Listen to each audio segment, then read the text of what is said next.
Imagine walking into a room full of people. Conversations are happening everywhere. Laughter echoes from different corners. People seem relaxed, confident, and comfortable talking to one another. But then there's you.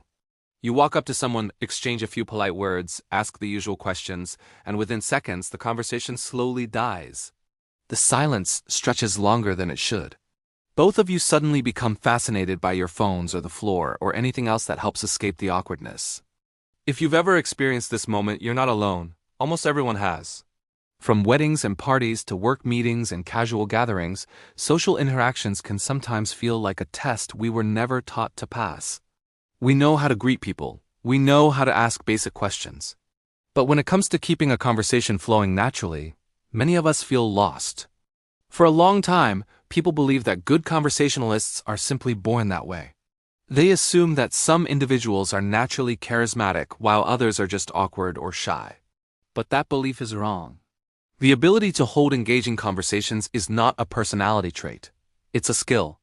And like any other skill, playing a musical instrument, learning a new language, or becoming good at sports, it can be learned, practiced, and improved over time. The problem is that most of us were never actually taught how conversations work. Instead, we rely on trial and error. Sometimes it goes well, other times it ends in awkward silence. But if you observe great conversationalists closely, you'll notice something interesting. They don't rely on clever jokes or impressive stories. They don't dominate every conversation with long speeches.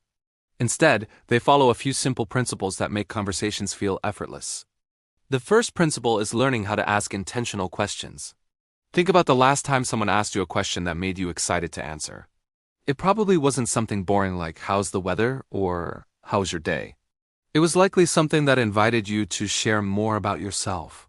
Intentional questions are powerful because they open doors to deeper conversations.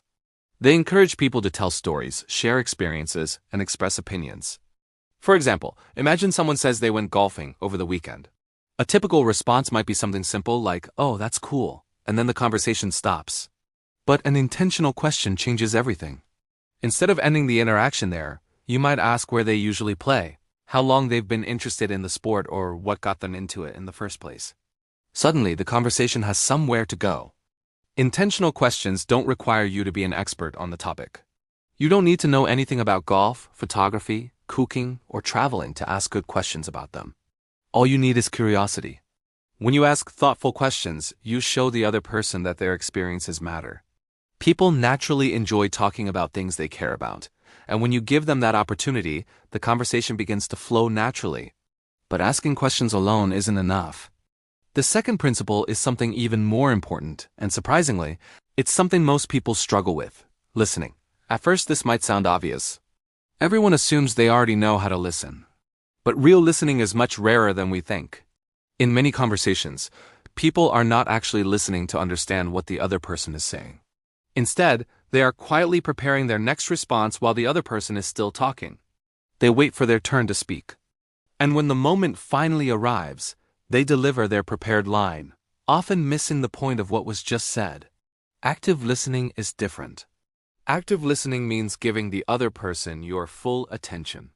It means focusing on their words, their tone, and even the emotions behind what they're saying. When you listen carefully, you begin to notice details you would otherwise miss. Maybe they mention a place they visited that you've also been to. Maybe they talk about a challenge they faced or a hobby they recently started. These small details create opportunities for meaningful follow-up questions. Active listening transforms conversations because it removes the pressure of constantly thinking about what to say next. Instead of trying to invent clever responses, you simply respond to what the other person is already sharing. And when people feel truly heard, something powerful happens. They relax. They open up. They become more engaged in the conversation.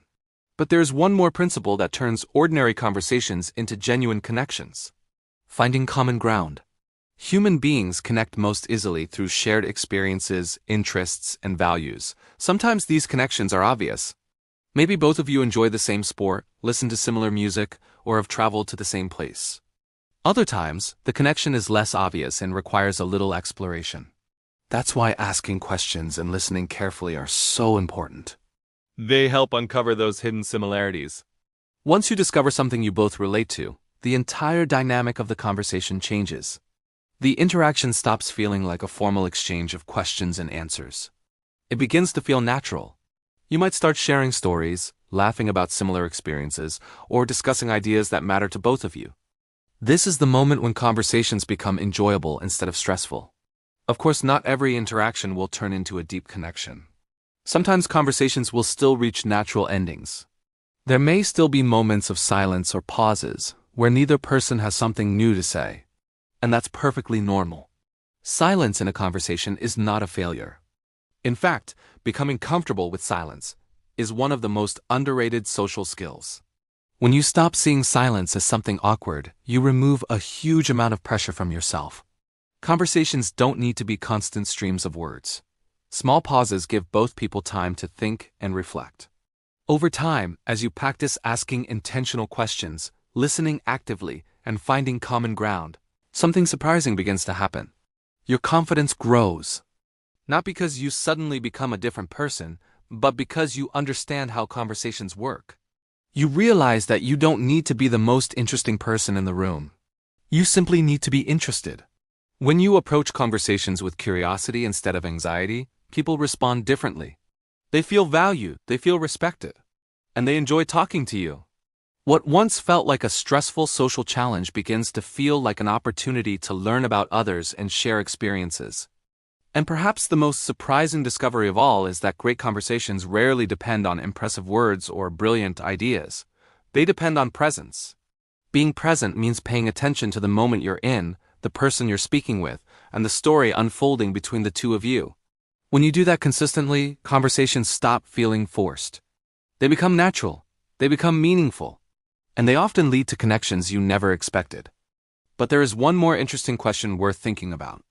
If conversations improve simply by asking better questions, listening carefully, and discovering shared experiences, then what would happen if you started applying these same principles not just with strangers, but with the people closest to you? Because sometimes the most powerful conversations in our lives are the ones we haven't had yet.